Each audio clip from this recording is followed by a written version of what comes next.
Can't wait for UFC 274. There are so many good fights on this card. You know, on any other card, I'd say there were like 5 fights that were guaranteed to produce a bonus, which is insane.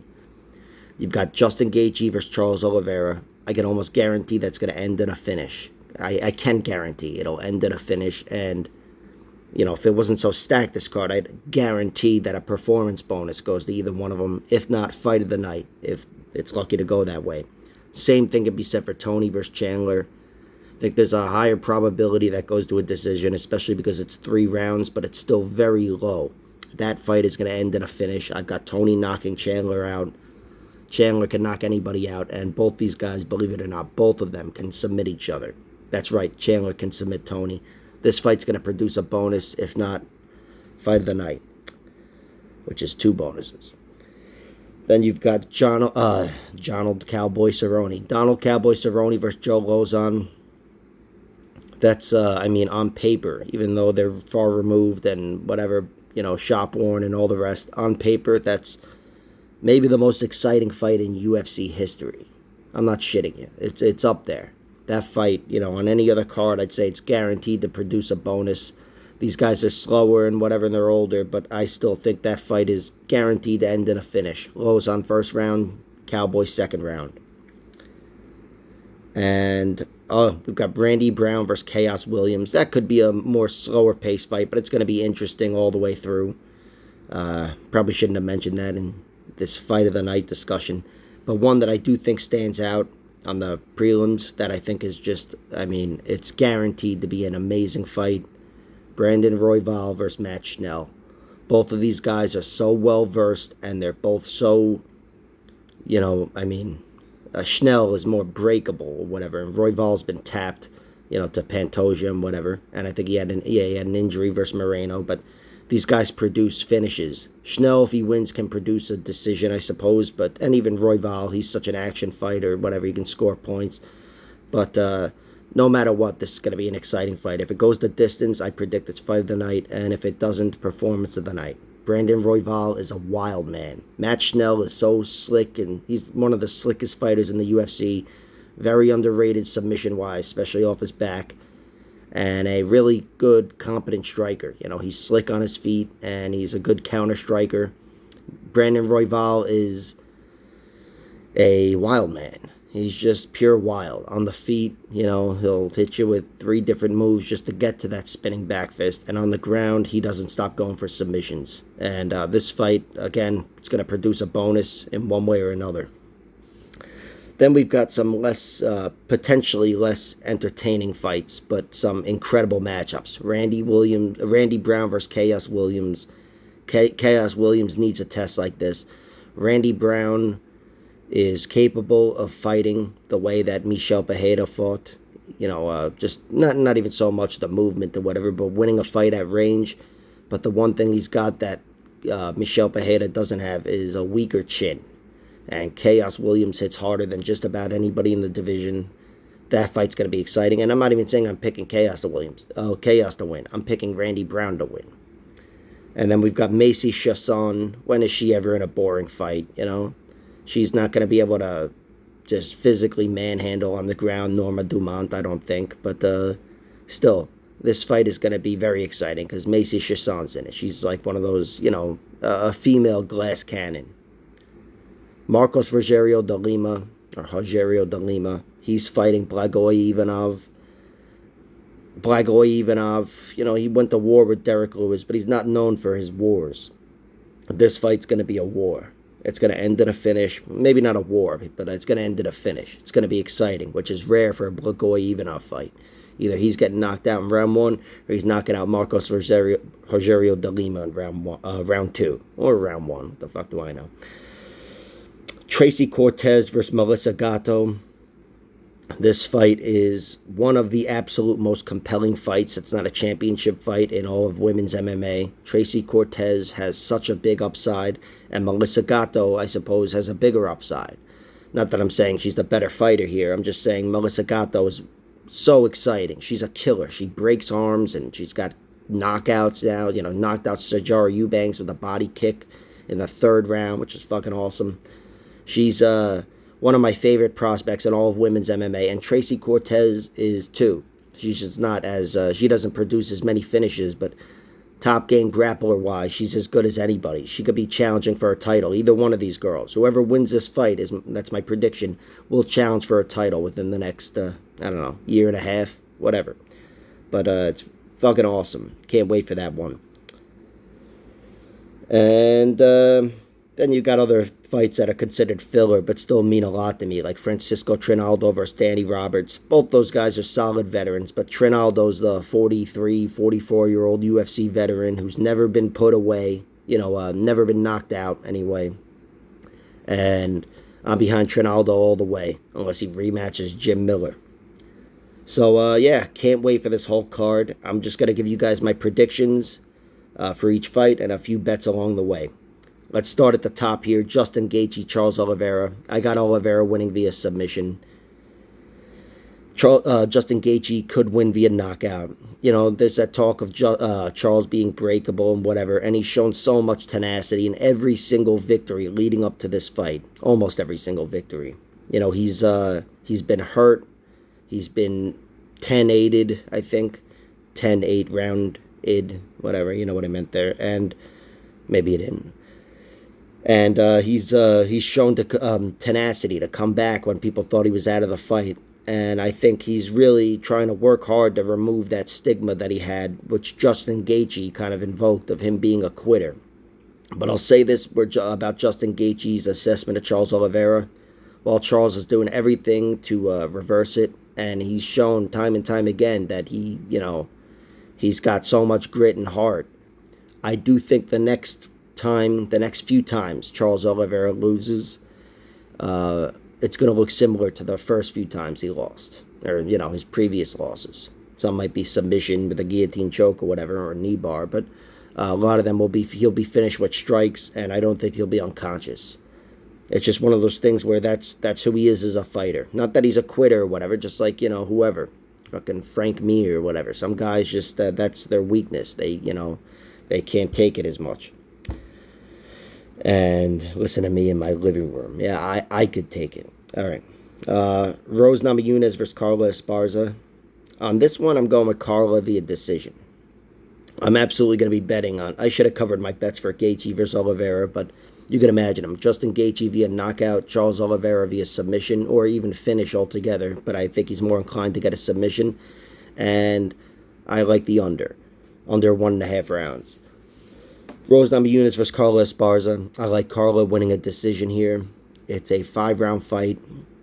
Rose is really good in 5-round fights, but Carla Esparza, I think her wrestling is going to be enough to win her the majority of even a 5-round fight. I think Carla is very, very tough, incredibly tough to put away. She's been put away by Tatiana Suarez, which was just a positional thing that I don't think Rose could get on her. And she was stopped by Joanna Jędrzejczyk, which that's a path to victory for Rose Namajunas, absolutely. But I don't see that happening. Carla's had some really close decisions. She lost to Ronda Marcos. She went to tooth and nail with whoever, Claudia Gadelha and whatever. It's not like she's indomitable in these longer fights, these decision fights. But I do think over time against Rose Namajunas, she's going to have that advantage, that wrestling advantage, and it'll show itself. On the feet, I think Rose tunes her up. That's what I think. I think Rose has a big advantage. That's why I'm not too confident in Carla winning, but she's a 2-1 underdog, so I'm absolutely going to be betting on her. But I know Rose Namajunas is a very versatile fighter, and even jiu-jitsu-wise or whatever, she can make things happen. While Carla is very good with her jiu-jitsu, she's more methodical and whatever. Rose Namajunas, she's got some wildness in her, and she might need that, if not to secure the victory, to secure the round, Cheeto Vera style, where wild shit wins rounds. But yeah, that's my prediction. Carla via decision. I think we're going to see a new champion. It'll be an awesome story no matter what. And look, full disclosure, I'm rooting for Rose. I hope I'm wrong here. Rose is a fighter I can get behind more. Carla, nothing against her. I'm just rooting for Rose. Tony versus Chandler, I made a video about this. If you want to check it out, I'm predicting Tony Ferguson via knockout. It's a bold pick. I'll absolutely be betting on it at plus 950. I think I got it, and it's a long shot and whatever. And there's other props I'll be playing too. I wish I could play Chandler via arm triangle, but I think Chandler gets the better of him every step of the way until he doesn't. Tony starts taking over the fight with his striking, if not, takes over it in a moment and knocks him clean out. I'm taking Tony to win after this fight degenerates into a war. OSP versus Shogun, man, kills me to bet against her, to pick against the last remaining Pride fighter, Shogun Hua. And that's why I'm not going to do it. Shogun via knockout. Nah, I'm picking OSP. I'm picking OSP to win via knockout. OSP's looked very inconsistent, but he's been fighting up and down, and he's fought some tough fights lately. Shogun Hua, he's so versatile and so skilled, and I'm sure he's in such good shape, but he's 40 years old, and I can't shake the way he looked against Paul Craig. Which, OSP... I don't see him following that path that Craig followed, but OSP's a monster on top. If the fight happens to get there, which I don't see him imposing his wrestling, but if he happens to get there, OSP's going to be a lot of trouble for Shogun Hua on top. I'm hoping Shogun wins. I'll probably be betting on it once I'm drunk, but I'm picking OSP. Cowboy versus Lozon. This is an incredible fight. As I mentioned before, I think earlier in this video, Lozon round 1 knockout, Cowboy round 2 knockout. Either one of these guys could get a submission too, especially Lozon goes like a beast. And, I feel like he can submit anybody in round 1. But then once he's fatigued and tired, he could be submitted, like against George Soteropoulos. I think Cowboy wins via knockout round 2 if I was forced to pick. But I really hope Lozon wins. I'm a Joe Lozon guy, much more so than Cowboy. And... I don't know. I want him to fare well. Loser leaves town, by the way. The loser leaves town. Also, I made a video for that, if you wanted to check it out. Next up, Randy Brown versus Chaos Williams. I'm taking Randy Brown to win a decision. I'm thinking he, largely outpoints Chaos Williams on the feet. It'd be awesome to see it hit the ground, because Randy's a really underrated grappler and wrestler. But Chaos Williams, look, he needs one punch to end this. That's literally what he needs, and he needs, he needs one punch to win a round too. But really, I think his only path to victory in this fight, aside from winning 2 rounds with 2 big punches and losing the other 4.5 minutes, he's gonna have to knock Randy out. Randy Brown has that chin; he's been knocked out before. Chaos Williams has that otherworldly power, at least so it seems. And it's an absolute possibility. And I'm picking against him, though. I've seen Chaos Williams just fight too slowly. He's too slow and plodding, and that's going to cost him on scorecards anytime he hits the scorecards. Michel Pereira danced around him, and Randy Brown, I think, while he's not so much a dancer and on his back foot and whatever, he's absolutely capable of fighting long. And he knows that's what he needs to do here, in addition to maybe mix in some wrestling, if he can find success there. I'm picking Randy via decision. Trinaldo versus Danny Roberts. I'm picking Trinaldo via decision. It'd be cool to see either one of them get a finish, really, to be honest, but especially Trinaldo. And Danny Roberts is more finishable, of course. But, Trinaldo, he's that veteran. He's never been broken physically, on his feet. And he's got still incredible cardio. Incredible cardio for a man his age, even though we haven't seen him in some time. I see Trinaldo winning a decision here. Danny Roberts tends to slow down, has a weaker third round. We've seen it, him get finished a few times. Mike Perry back in the day. Wait, was that the day? It was like 2017. But Mike Perry, Claudia Silva, which took that fight from Danny with an armbar at the end in round 3. And Trinaldo's not going away. That guy's spirit, his fighting spirit's always going to be top-notch, and I see him pulling ahead. Macy Chiasson versus Norma Dumont. This fight is interesting. I don't know. I'm picking Macy. I'm picking Macy because of her physicality. She's a big, strong monster. She's almost always going to win round 1 against her opponent. especially if she fights wildly, which, I'm actually not so sure she will. But even fighting long and slow and the rest of it, she's got distinct advantages over most opponents, including Norma Dumont. Norma Dumont we saw take out Felicia Spencer, and Aspen Ladd. She beat them both by decision soundly, even though I think the Felicia Spencer fight was split. But Norma got the better of her.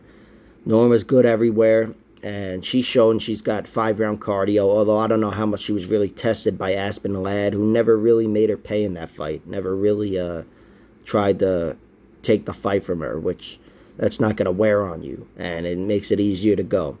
But I'm taking Macy Chiasson based on physicality. I don't see Norma putting her away. Although, late in the fight, it can absolutely happen, especially the 5th minute of any round, really, with Macy. But Macy, she's probably tightened up her game. She had that shitty loss to Raquel Pennington, got guillotined in round 2, which there's no shame in that. That's Raquel Pennington. But I just think Macy Chiasson's got a very high ceiling. After winning that Ultimate Fighter, I was excited for her. And I think she's going to put it together here and get a nice decision victory. I think she's going to bully Norma Dumont. Of course, first round finish, like I said, is always possible. Her losing via second and third round finish is always possible. But I'm taking Macy to win a decision. Brandon Royval versus Matt Schnell. Man, I still don't even know what to pick. I still don't know what to pick for this fight. I'm predicting fight of the night. I'm predicting a bonus. But if I had the gun to my head to give you a prediction, I suppose I'd go with Brandon Royval. Brandon Royval to win this fight via decision, I guess. I mean, I think he could knock out Matt Schnell. He doesn't have that conventional striking, but look at the way he dropped Kai Kara France with a back fist and whatever. Anything like that lands on Matt Schnell, he's putting him out. On the ground, I'm not sure what to make of it. I have a hard time reading this fight because both guys are exceptional on the mat. And they've both been submitted before, but they're both so skilled. And I do think it could cancel each other. They could cancel each other out, and whoever has top position, which I think will be Matt Schnell, will be winning that fight, that round or whatever. But Brandon Royval makes things happen. He doesn't accept bottom position. He doesn't accept being outstruck. He's always in it, and I think he's gonna have enough moments where he pulls ahead and wins a decision here. Matt Schnell is probably the slicker fighter on the feet, but again, he knows he's got a weaker chin, and Brandon Royval is wild. Brandon Royval is wild. I think he's, this could be, if he doesn't put him away, he's going to win rounds with exciting moments. And again, this is a fight where I don't care who wins. Both these guys are like my 2 favorite guys in the division. Sucks that one of them has to lose. I just hope it's a good fight. And that's why I'm inclined to pick a decision. I don't want to see Matt Schnell have a shitty performance and get knocked out or whatever. Or Brandon Royval. But regardless, it's going to be exciting. Blagoy Ivanov versus Marcos Rogerio de Lima. I'm taking Blagoy Ivanov. I'm taking him to win via submission in round 2. I don't know what that submission will look like. I'm just doing simple MMA math here. Marcos Rogerio de Lima is a problem in the first round. But after that, he slows down considerably. And his path to victory is just, at that point, it's like a fluke decision. Blagoy Ivanov, even though he's on path to win a decision here, just on paper, I see him putting away Marcos Rogerio de Lima. Blagoy Ivanov's got great grappling skills. They beat Fedor and Sambo. And, assuming he's still all together as an athlete, he hasn't completely fallen apart at his age, he's going to be taking over this fight. So I predict Blagoy Ivanov on the mat in one way or another, probably a submission, maybe, arm triangle or something, if that's even in his repertoire. Andrei Fiaglio versus Cameron Van Camp. I'm going with Andrei Fiaglio just because he's the more proven fighter. I don't know exactly what this fight's going to look like on the ground if it does get there with Cameron. Cameron's our grappler.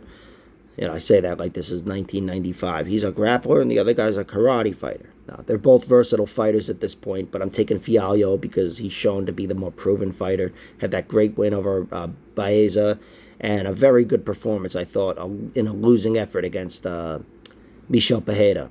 Or Pereira, whatever. I do that every video. I'm taking Andrei Fiaglio. I think he'll get a knockout in probably round 2. Got to wear down the newcomer. The exciting grappler. Take away his path to victory, take away his heart, and put him away. I'm taking Fiaglio. Next up, Tracy Cortez versus Maglissagato. This one is very interesting. I mean, I have it in my head. It's Cortez via decision or Gatto via finish. Gatto could absolutely win a decision with her skills overall, especially if it's fought on the feet. I see her winning the fight on the feet. I just don't think there's a guarantee it'll be fought on the feet. I think Tracy Cortez is more likely to win a decision with her top game grappling, and I'm really hoping Gatto puts her away with a submission or armbar. Prediction, Tracy Cortez via decision. And that fight just came and went. I talked about it there for 25 seconds. I'm incredibly pumped for that fight. So pumped. Clayton Rodriguez versus CJ Vergara. I don't know. CJ looked all right in, he didn't look all right, but he did all right in his fight against O'Day Osborne. But Clayton Rodriguez, I just think, has a higher ceiling. I think he's going to win a decision here. It wouldn't surprise me if he puts CJ away. I'll probably be betting on that prop, round 1. But I think Clayton takes over this fight, and CJ Vergara is on the back foot, and that's it for him. Clayton via decision. Lupita Godinez versus Ariani Kanarosi. I don't know. I'm inclined to think Lupita wins a decision. I think she wins it with her grappling. Ariana Kanarosi is a beast, though. I mean, she is... I'd guess she's the strongest girl in the division. There's always someone stronger and whatever. I don't know about this. Just physically looking at her, she's a beast. She's got some nice finishes already in the UFC. She's a very versatile fight. Well, she's a good grappler. But, Lupita Godinez is a better grappler. And Lupita Godinez, I think she's a better wrestler anyway. And I think that'll be the difference in this fight. Lupita's a fighter who's, she's game. She's that fighter that took second fight, she took 2 UFC fights within 10 days, if not 7 days or something. It was fucking crazy. Maybe 14 would make more sense. But I have it in my head it was less than that. I think Lupita Godinez is a sharper fighter. We saw her hit that beautiful armbar over whoever. And while I don't see that as a path to victory over Kanarosi, I absolutely see her being the fresher fighter, the bully on the ground, if she can get past that strength, which I do think she will. And I doubt she loses. I doubt she loses a decision here. Kanarosi is one of those she's very stiff. She's short, stiff, stocky, and I think once she's on her back, that's going to be it for the round. So, whereas Lupita Godinez, I don't see that happening. I don't see her being put on her back or stuffed against the cage and not getting out of there within 5 minutes. Lupita Godinez is the more active fighter. I'm taking her to win. And Newsome versus Fernie Garcia. I'm inclined to pick against Newsome's chin here. I think he's going to get knocked out. This Fernie Garcia is a really good striker. He seems to be a very good counter striker, especially with his hands. And Newsome was knocked out by Randy Costa with a nice high kick. I don't see that happening here. Certainly not in round 1. I see Fernie Garcia getting a round 2 or 3 finish. I think this fight will be very exciting for one round. Newsome hits like hell, and he gets hit like hell. And Fernie Garcia, he's one of those guys. I think he's Mexican. He's got that Mexican chin, and he's got that Mexican cardio. He's a very sound fighter from what I can tell. This is his test here. This is where we're going to find out most about him. But I say he's good enough to get the victory here. I think a decision is absolutely possible in this fight, but I'm predicting he gets Newsome out of there via strikes, counter strikes with his hands, round 2 or 3. All right, so that's my prediction. Those are my predictions. That's my preview for this event. Again, so many great fights on this card. Darren Elkins isn't here, so it kind of sucks. But still, there's a lot of great fighters. This fight, they should give out 10 bonuses for this card. Because on paper, that's what it's going to produce excitement-wise. So enjoy the card. I will enjoy it as well. If you're watching Bellator PFL tonight, enjoy that too. And I will talk to you on Sunday when I get my bathrobe back.